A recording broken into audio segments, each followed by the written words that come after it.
Good morning, good morning. It's bright and early on Saturday, and it's the first day they're offering a full day of paid petition work on not the most exciting issue, but on an issue that now I'm out here to work for. That's all I have to say. It's not that exciting, but it's the beginning of the California 2020 petition season for the March primary, and it's just nice to be in the city, getting into the flow of things.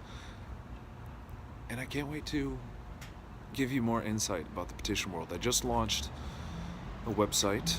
I'm going to be promoting more heavily now, especially with this channel, now that the website is linked to this YouTube. It's called unitedpetitioners.org. It's linked to another YouTube as well called RIPAC, which is more about the direct democracy principle in general. But Liberty Economy Circulators is my organization of petitioners for the petition industry, and I've been uploading videos to this Liberty Economy channel for a while.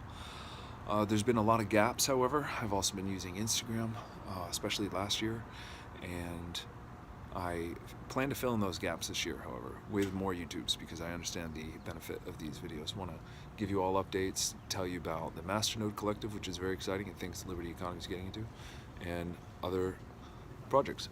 Sorry, I'm not recording.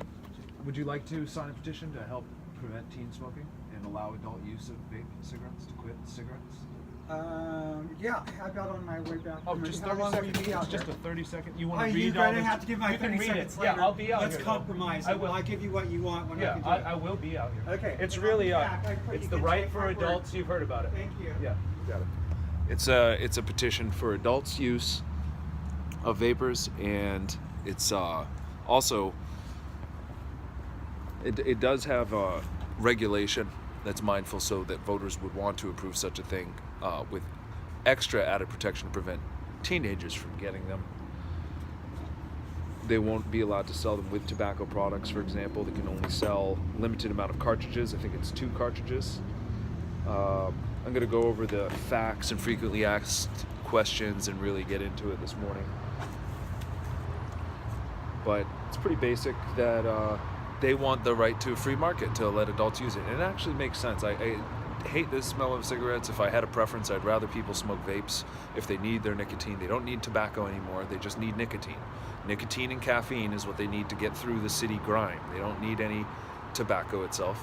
So keeps the stinky air down, helps people's lungs in terms of getting tar. They don't get all tarred up. They actually get, but there's arguments if it's better for them or not, but it does get them off tobacco. Tobacco is subsidized by the government. E-vaping cigarettes are not, and that's another reason why we should choose e-vaping cigarettes, because otherwise we're encouraging more taxation, which causes cancer, which is it's just outrageous. So e-vaping cigarettes help people quit, and it saves so many lives from those cigarettes. E-vaping is actually very pragmatic. It's the giving people the nicotine directly, and they can make odorless e-vapes. They can it's just like a patch, but through the lung. They can make ones that they have these flavors. They could make them with terpenes, natural terpenes, and I promote that, but I don't know, the chemicals may be bad. There may be popcorn lung, but it's their adult choice. And you know what, they're on nicotine because they need that in this stimulating city where you can't rest. They need nicotine and coffee, and adults should have the right. Otherwise, they create a black market, and that's the thing these people don't understand out here. These voters they ask me, do you have children? Do you care about their health?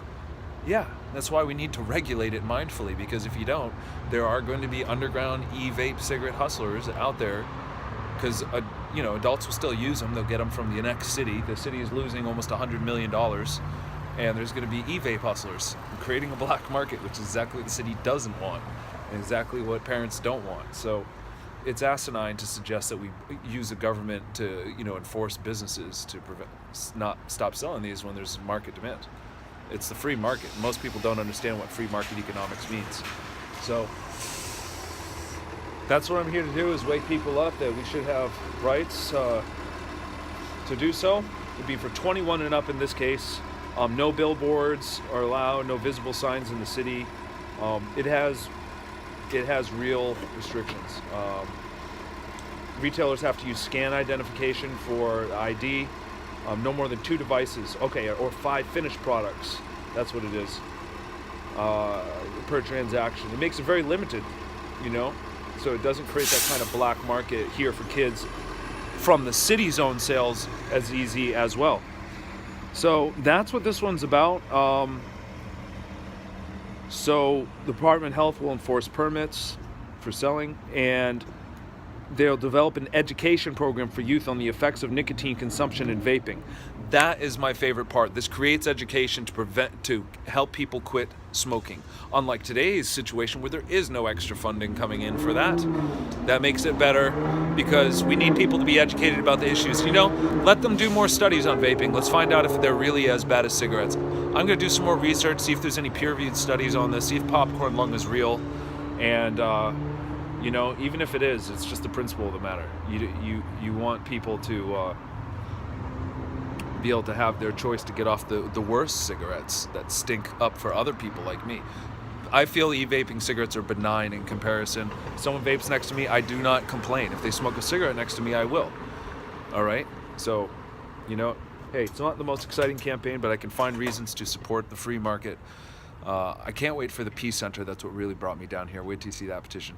And we're going to have a whole bunch of interesting ones, especially the one on judges' emollient schemes in Contra Costa. That one's still supposed to come out soon too. So keep you informed. Please subscribe to this channel if you like real-world petition updates. Smash that subscribe button and give this video you know, a thumbs up and comment, ask questions. Please share. Let people know about this. I'm going to be getting deep into some awesome activism ideals here on this channel.